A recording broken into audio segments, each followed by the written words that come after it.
duka aure ne na kauna komai yayi daidai amarya da ango na ta murna ku fito duka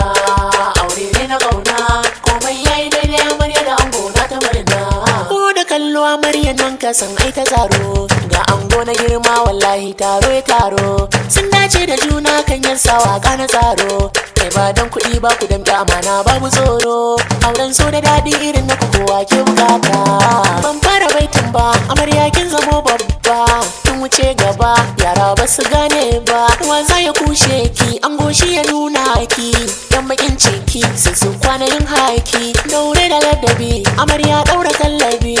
ibi sabi da bi domin shi ki kai zaɓe kai ma haka ka san so da kauna to rike amana dan Allah kar kai ka ku fito duka aure ne na kauna komai yayi daidai amarya da ango na ta murna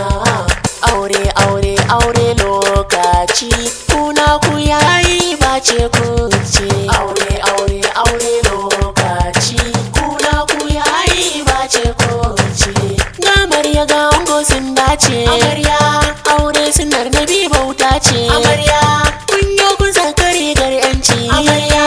ango kula amarya ta ka kamar da shi zabi naki yaushe maka baki amarya mun shaida ango naki kwai kirki amarya zai kare dukan haukuna naki amarya ki kula da shi kar ya zo kawo kashe komai ya faɗa ka rikice a'a amarya mun shaida angon naki kwai da'a amarya ya ce ki fuska da fara'a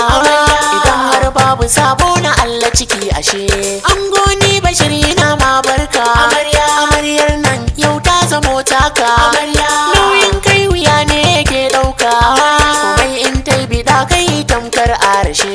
yau shagalin bikin amare na gagayya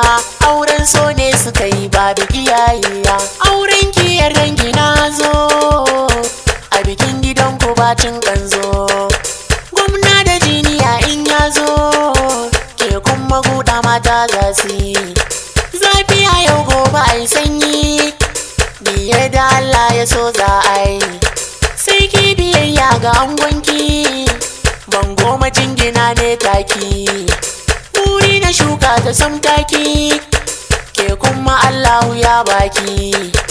taka amarya taka sannu kwaɗa ya fi gaya to bar shan kuno girman ku ne kin amarya na faɗa ku je gidan aure ku yi shimfiɗa